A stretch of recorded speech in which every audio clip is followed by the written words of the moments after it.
estamos en las últimas 8 semanas de campaña electoral, hacia las elecciones de octubre. Ya sabemos lo que dicen las encuestas, pero de todas maneras esto se va a definir en las urnas y no en los sondeos, así que me imagino que todo el mundo está en la militancia. El Frente presentó en el día del comité un plan más bajado a tierra del programa de gobierno, pero quiero preguntarte primero, ¿qué Uruguay en términos económicos va a recibir el próximo gobierno en 2025? Ya hay muchas cosas que están como definidas. ¿Cuál va a ser un poco el déficit fiscal? ¿Cuál va a ser la situación de la pobreza? ¿La situación de la desigualdad? Quiero, así, didáctico como sos vos, que eso sirve mucho a la comprensión de la ciudadanía. Bueno, yo diría que podemos dividir la cosa en 3 partes. Producción, distribución y variables financieras. Un esquema estructuralista clásico. En términos productivos, vamos a recibir una economía en un orden de un 6, 7% más rica. Estábamos en 3 hasta el 2023. Las estimaciones andan en que en el 2024 puede ser 3, 3,5, así que vamos a estar 6%. ¿80.000 millones de dólares de PBI, puede ser? Por ahí. Es un número. Eso, sí, claro. ¿Te acordás que cuando se asumió en el 2005 eran 15.000? Eran 17.000 cuando asumimos, es verdad. El dólar es distinto, en fin, pero es un número muy relevante. A eso voy a ir. Es importante. Entonces, o sea, no vamos a recibir un país colapsado productivamente, no vamos a recibir un país que tenga una economía que se cae a pedazos, una economía que va a haber crecido y en ese crecimiento va a llegar a un nivel. Claro, obviamente crece un 6% sobre un 80% que creció en los 15 años de gobierno del Frente y por eso estamos en 80.000 millones de dólares. En términos distributivos, vamos a recibir una economía más desigual que la que había en 2019.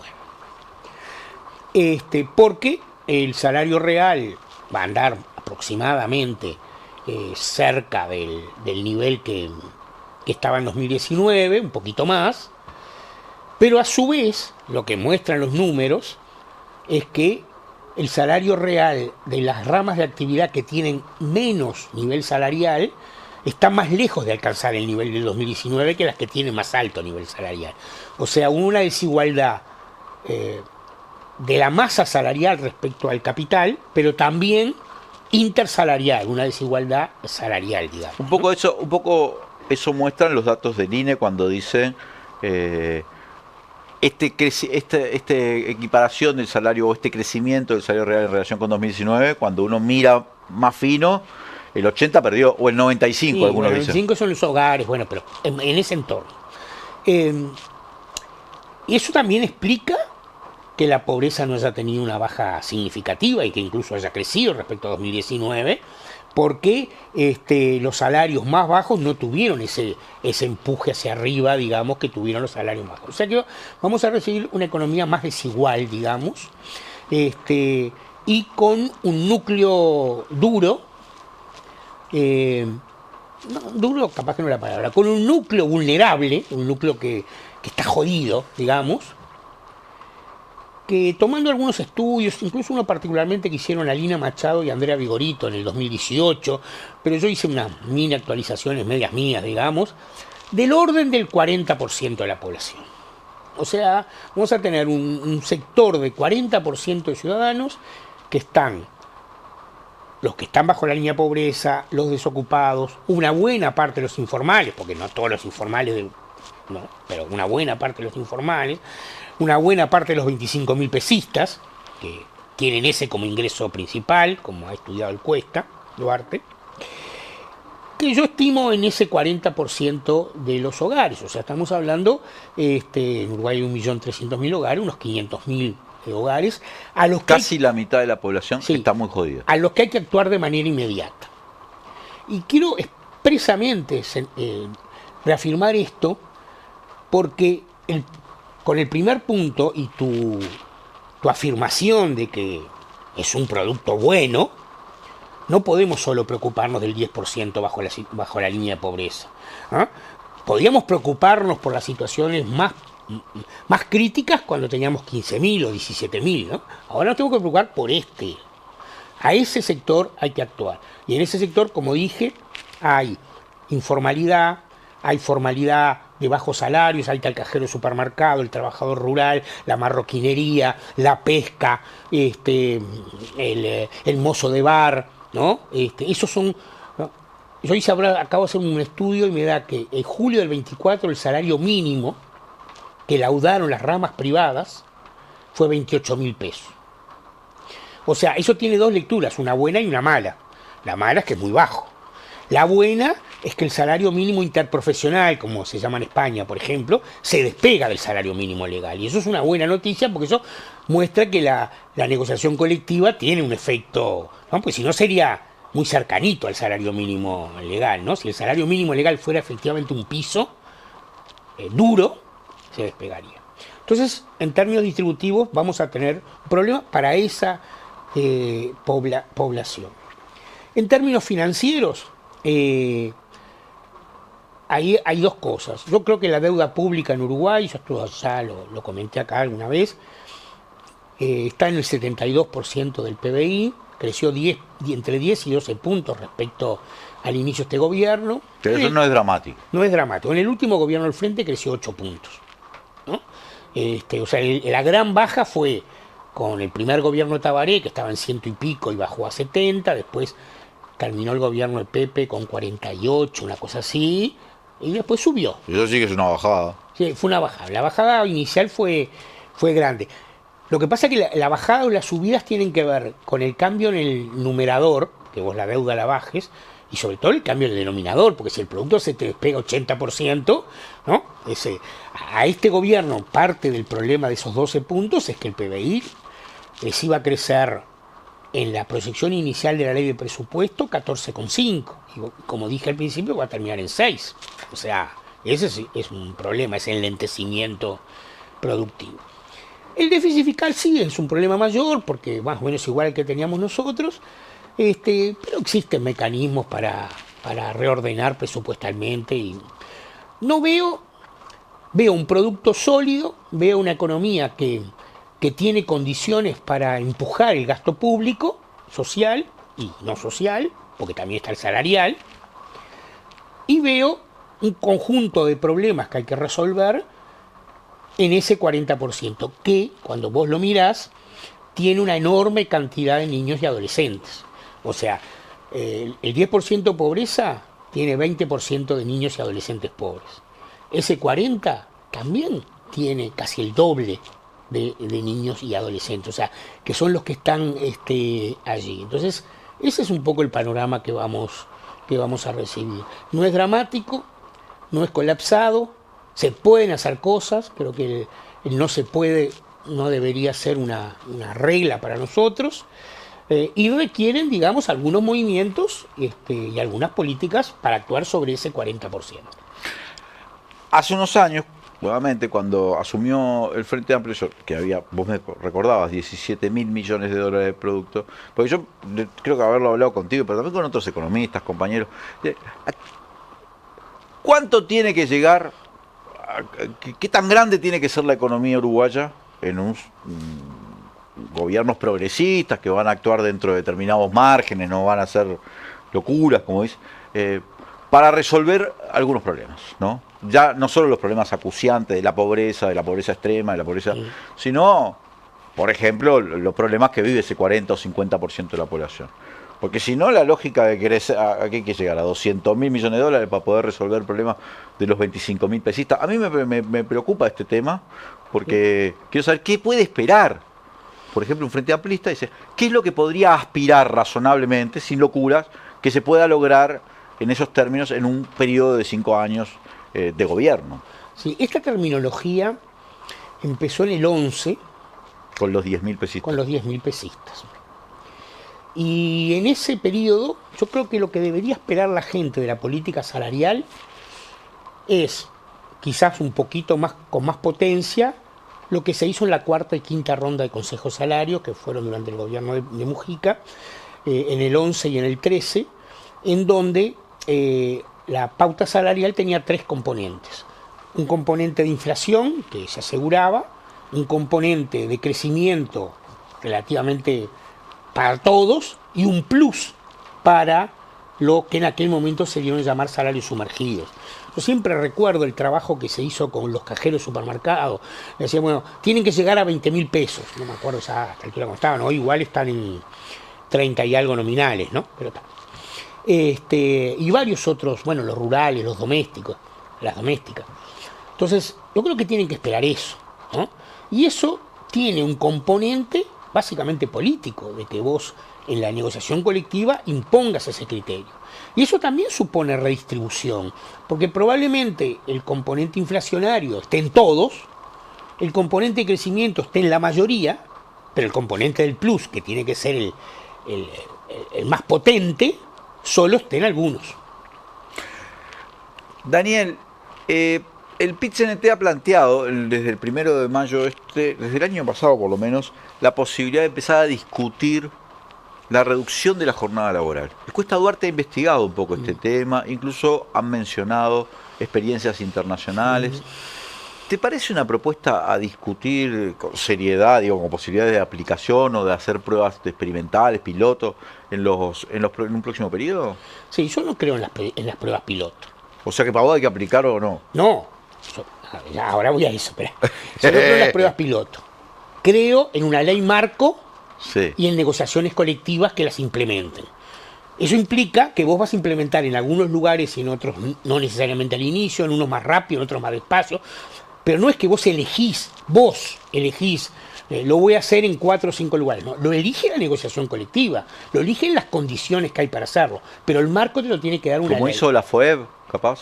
Bueno, la FOEB yo participé así bastante, incluso cuando se firmó, yo ya estaba en el gobierno, pero Richard me invitó ese es un ejemplo muy, muy claro, pero hay también ejemplos en la metalmecánica, hay ejemplos en la construcción, hay otros ejemplos.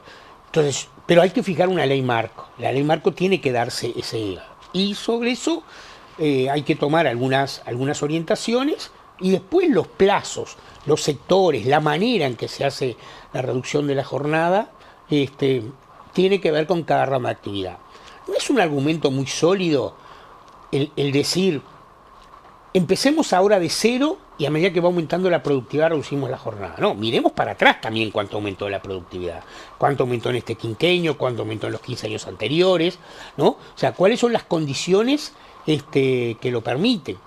Hay lugares, digamos, donde el nivel de ingresos puede permitirlo con más rapidez. Entonces yo creo que es una idea que debe formar parte del set de las políticas, porque ¿cuáles serían, digamos, o sea, el Frente Amplio con aquellos 17.000 millones de dólares no se preocupó solo por la emergencia?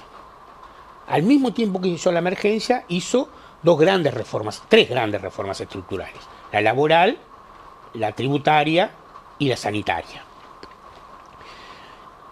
Si vamos ahora a lo laboral, ¿cuáles deberían ser los grandes cambios? Yo creo que son esos dos: la reducción de la jornada como perspectiva, ¿no?, con una ley marco, y la desigualdad salarial actuando con fuertes estímulos a los salarios más bajos. Daniel, vos fuiste un alto jerarca en varios rubros, pero por ejemplo en las políticas sociales. Se ha dicho que el Frente, en el caso de que logre el gobierno ahora, va a reimpulsar aquel plan de cuidados que fue en algún momento, Tabaré lo había presentado como, quiero que sea el buque insignia del tercer periodo del Frente Amplio. Pero que ha quedado y ha retrocedido, de hecho, en este periodo. Sí. ¿Qué posibilidades ves en esa órbita, en el ámbito de las políticas sociales, de relanzar el plan de cuidados, sí, y de alcanzar a toda una cantidad de población que realmente, sí, tiene problemas en este? Sí, en el programa y ahora en el plan de gobierno habla de la universalización del sistema de cuidados. Y yo quiero decir una cosa que ya en un programa aquí, creo que fue la primera vez que lo dije, ahora después pasó a ser parte de mí. Cuando hablamos de la infancia. Ahí va, cuando hablamos de la infancia, que es texto y contexto. Porque el sistema de cuidados es texto. Pero ¿cuál es el contexto del sistema? ¿Para qué queremos el sistema de cuidados? ¿No? ¿Cuál es el objetivo, digamos, del sistema de cuidados? Y entonces hay un objetivo central que es contribuir a la reducción de la desigualdad, sobre todo en ese 40% de la población y obviamente más en el 10% más. Porque, ¿qué haría una política frente amplista, así lo dice el programa, en ese segmento? Haría 3 cosas. Mejoramiento del hábitat, de la vivienda, estímulos para la culminación de los ciclos educativos de los niños y adolescentes de esos hogares y formalización del trabajo, ¿no? O sea, formalización si es informal o creación de trabajo si es Y yo digo que esos son 3 barrotes que son imprescindibles para resolver la desigualdad en ese segmento del 40%. Igual, lo digo por las dudas, que no quede claro, al principio, de manera inmediata, hay que hacer una mejora de las transferencias monetarias, una unificación de las transferencias. En eso Juan Pablo Labat ha trabajado mucho y tiene mucha idea, porque el banquito sobre el que se para la gente para mirar estas 3 políticas universales tiene que ser un poquito más alto que lo que es ahora, digamos, ¿no? Mirar la cosa de... Pero estas son las 3. Y entonces, siguiendo a un economista, Matías Brum, del que ya hemos hablado aquí, Matías dice, esos 3 barrotes se caen si no tienen un travesaño. Y el travesaño es el sistema de cuidados. ¿Por qué se caen? Porque las personas no van a poder acceder al trabajo formal que se les otorga, porque no tienen, sobre todo las mujeres, a quien dejar los niños. Va a ser difícil que culminen los ciclos educativos, porque si salen 8 horas a trabajar no pueden dejar a sus niños 4 horas o tienen que pagar una importante suma de dinero. Quizás la vivienda es el que menos, pero también. Entonces el sistema de cuidados tiene una primera función, que es ser el sostén de las políticas de caída de la desigualdad. Después tiene objetivos en sí mismo, que son los que más se ha trabajado. Por un lado, la generación de empleo, en un doble sentido, porque permite que personas que reciban la protección de los cuidados salgan a trabajar y además genera trabajo en los que cuidan, ¿no? Eso se habla poco, pero en España, por ejemplo, el empleo de cercanía a través de los cuidados en los municipios es muy importante. Y a su vez tiene un último objetivo, que es la autonomía económica de las mujeres, digamos, ¿no? Entonces, y esto de primero, segundo y tercero no es ningún orden. De hecho, el sistema de cuidados nace en la lucha por la autonomía de las mujeres. Después empieza a tener importancia con la idea de que va a aportar al mercado de trabajo, y capaz que recién en el último tiempo se empieza a visualizar como el travesaño de las políticas sociales fundamentales. Daniel, también te tocó en su momento ser el máximo jerarca en la órbita de salud pública, la salud, en realidad. El Sistema Nacional Integrado de Salud, bueno, fue una de las grandes reformas en el gobierno de Tabaré. Me acuerdo que en tu propia gestión se fueron ampliando la cantidad de gente... Yo jubilado, básicamente. ¿No? Claro. Tiene problemas también, ¿no? Actualmente, porque hay mutualistas tecleando, porque hay tiempos de espera bastante grandes. Claramente aumentó mucho la gente que tiene... Ahora casi que se universalizó, digamos, el acceso a la salud, que no lo era. Eso es un gran logro, pero algo hay que hacer, porque tampoco es que esté funcionando de maravilla. Sí, para mí hay 2 tipos de problemas, que yo los calificaría. Problemas que existen como contracara del éxito, y problemas que existen porque no se abordaron bien. Porque son distintos, ¿no? En el primero, básicamente, yo pongo los tiempos de espera, ¿no? Ese es el problema. Más allá que la gestión para hacer los tiempos de espera pueda mejorarse. ¿Pero por qué hay tiempos de espera? Porque, bueno, el sistema mutual tenía 1.200.000 personas cuando nosotros asumimos, hoy tiene 2.200.000. Tiene más o menos la misma cantidad de gente, 1.400.000, pero la mitad no se atendían. No se atendían porque no existían para el universo sanitario, digamos, ¿no? O sea, ¿no? Entonces, no había policlínicos de primer nivel como hay ahora. Entonces, la demanda, la inducción de demanda que genera un sistema que funciona, te hace que haya problemas con los tiempos de espera. Agregarle algunos temas estructurales, como algunas especialidades, el tema territorial, que es muy importante. Entonces, este es un punto central para mí, prioridad 1 para la resolución en el futuro. Y eso tiene que ver con una mayor capacidad de contralor sobre el sistema y una mayor capacidad de generación de recursos sanitarios, digamos. Más plata, digamos. Después tenés los problemas que no se terminaron de resolver bien. Hay uno que es plata, que es, si es un sistema nacional integrado de salud, vaya yo a donde vaya, el ingreso per cápita de mi edad y mi sexo tiene que ser igual en los dos sistemas, los dos subsistemas, en el mutual y en ACE. Cuando nosotros asumimos, ACE tenía un presupuesto del 30% del sistema mutual. Cuando nos fuimos en el 2015, tenía 80%. En lo que yo considero la meseta del 2015 al 2019, donde no hubo grandes cambios en el sistema de salud, siguió en 80%. Y hoy sigue más o menos en el 80%. Eso hay que arreglarlo. Eso sí tiene que ser una prioridad inmediata desde el punto de vista presupuestal. Cuando digo inmediata me refiero al quinquenio, ¿no? No quiere decir que sea el primer año. Bueno, el primer año no podría ser. En todo caso, el segundo año, ¿no? Que es el primer año de presupuesto. Pero eso hay que resolver.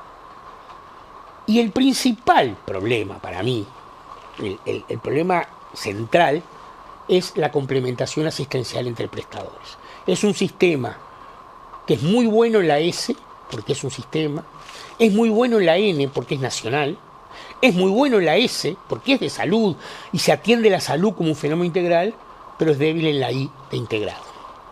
Hay poca integración entre prestadores de salud. Hay poca integración público-público, hay poca integración público-privado, hay poca integración privado-privado. ¿Qué significa esto para que la gente entienda? Hay ciudades de 8.000, 10.000 habitantes con 3 mutuales, con 3 prestadores, 2 mutuales y un ACE. Eso podría no ser un problema si hubiera una puerta de entrada única, que después que él entró, se lo evaluó en un lugar único, camina hacia lo que necesite, y luego en la alta tecnología también vuelve, es como un embudo, ¿no? Así se abre y se vuelve a cerrar. No tiene sentido 3 puertas de entrada en Cardona, 3 puertas de entrada en varios lugares que las hay. Y eso el sistema no lo pudo resolver. Daniel, Yamandú Orsi, candidato a presidente por el Frente Amplio, ha dicho en varias oportunidades que él se asesora con varias personas, una de ellas vos, ¿no? Te dice con Daniel, también con Gabriel Odone, que está sonando como un eventual ministro de Economía. Las declaraciones, en algunas declaraciones que ha hecho Gabriel Odone, sobre todo en las últimas semanas, han suscitado críticas, incluso el propio presidente del Frente Amplio, Fernando Pereira, por ejemplo, el tema de la indexación, desindexar salarios o permitir los descuelgues de los consejos. ¿Qué te parece esto? Ya a esta altura te lo pregunto como dirigente además del Partido Socialista. 3 cosas sobre eso. Sí. No me lo esquives el tema este. No, 3 cosas. No claro. me lo esquives. Yo ya hablé sobre esto, ya me han preguntado sobre esto y he hablado. No, 3 cosas. La primera, no es un tema nuevo la desintegración salarial. El tercer gobierno del Frente propuso al PCNT en el Consejo Superior de Salarios, en la 6ª ronda de Consejo de Salarios, desindexar los salarios. O sea que en el Frente ya hay, no está en el programa, está claro, no está en el programa, Fernando fue clarito en esto, no está en el programa, pero en el 2015 esto se planteó. ¿Y por qué no salió? Porque en el Consejo Superior de Salarios el PCNT dijo, esto no va. Yo estaba en el Cuesta en ese momento, había vuelto el gobierno al Cuesta. Primer cosa. Segunda cosa, yo estoy en desacuerdo con la desindexación. Y estoy en desacuerdo mucho más que por un problema teórico ideológico, por un problema práctico. Porque en Noruega hay desindexación de salarios, pero hace añares que la inflación es 2% anual, no se mueve, no hay ninguna tensión inflacionaria y nadie le cambia porque el correctivo sea más tarde o más temprano. Nada. En Uruguay, el cambio de los correctivos hasta el final del periodo significa pérdidas muy importantes, porque la inflación ahora ha bajado, pero estamos en el entorno del 6-7%, bajamos a 4,5%, las consultoras dicen que va a volver a 5,5-6 en el año que viene, entonces no hay una estabilidad de precios. O sea, no hay contexto para la desinflación. Punto uno. Pero tampoco hay contexto porque los salarios estén consolidados como un poder de compra real de los trabajadores, ¿no? O sea, estamos hablando que hay 500.000, 25.000 pesistas, ¿no? Hasta que no haya estas dos condiciones de la inflación perdurable a la baja y salarios donde nadie les cueste llegar a fin de mes por razones valederas, ¿no? Porque obviamente a alguien que gana 500.000 pesos también le puede costar llegar a fin de mes porque tendrá, ¿no?, otras Y quiero decir sobre este segundo punto que en su nota, que yo leí de Gabriel Odone, él dice eso. Dice, quizás para los salarios más, quizás no, para los salarios más bajos es probable que no se pueda aplicar este nuevo mecanismo. O sea que también entiende que hay un contexto en la aplicación de la desindexación. Después hay un programa de gobierno, ese programa es claro sobre el tema de la desigualdad, él también ha sido claro sobre la prioridad en el objetivo de la desigualdad, que eso también es una cosa muy importante, porque mirá que la discusión si la prioridad es la desigualdad o la pobreza no es una discusión menor, ¿no? O sea, hoy para bajar la pobreza hay que bajar la desigualdad, a diferencia de 2005, donde bajar la pobreza era un objetivo en sí mismo, porque había 40% de personas en situación de pobreza. Hoy no, hoy para bajar la pobreza hay que bajar la desigualdad para crear caminos para la baja de la pobreza. O sea, no te hace ruido tanto las cosas que ha dicho. No. No te hace tanto ruido. No me hace. Y además... No te parece tan grave, digamos. No me parece tan grave, y te digo porque en una medida, bueno, forma parte del debate económico que tenemos los que pensamos distinto en economía. Y el pronunciamiento además de cierto... Perdón, ya voy a eso, tampoco lo voy a evitar. Y además porque... Bueno, yo creo que nosotros nos tenemos que tratar con mucho respeto y cariño, yo a él le tengo, y... No, pero no estamos discutiendo eso. No, ya sé que no estamos discutiendo eso, pero tenemos que tener mucho cuidado en eso. Pero de cualquier manera quería referirme a las dos cosas principales de eso. Y me he quedado que el pronunciamiento... Vos no lo firmaste. 111 frente amplistas que se pronuncian en contra de la reforma que está promoviendo, que se promovió a través de las firmas, sobre todo el PIT-CNT y los movimientos sociales, que son 111, por lo menos 100 son economistas, ¿no? O más capaz. O capaz que más. Algunos no son economistas, pero son muy también pocos académicos. Sí, vos no firmaste. Yo no lo firmé. ¿Qué te pareció? Hay dos aspectos. El contenido y la forma, porque creo que hay debate por las dos cosas. Sí. A ver, yo voy a decir, primero no lo firmé porque yo comparto el plebiscito, comparto que no va a tener impactos catastróficos, no comparto que vaya a tener impactos catastróficos, creo que es absolutamente sustentable y justo, punto uno, así que no firmé. Y segundo, de la declaración a mí lo que más me preocupó o me molestó, no sé cómo llamarle, es el intento de presentar las conclusiones como una verdad única. Así no se dice. Yo te puedo decir a ti, yo estimo que el costo es sustentable para la seguridad social, estimo que las jubilaciones van a mejorar, pero no te lo voy a poder afirmar, porque las metaproyecciones no existen en la economía. Antes de pasar, voy a poner un ejemplo. Cuando Marita Muñoz me pidió que hiciera el cálculo de cuánto costaban entrar los niños al sistema de salud y adolescentes, lo hicimos, lo hizo Andrés Dín básicamente, y de Orellón y bueno, ese equipito, y daba $70 millones. 2005. En 2008 ingresaron. El salario real 2005, 2006, 2007 creció mucho más de lo que esperábamos, el empleo creció mucho más de lo que esperábamos, por lo tanto los aportes FONASA crecieron mucho más de lo que esperábamos y terminó costando 45. O sea, bajó un 30% en 3 años.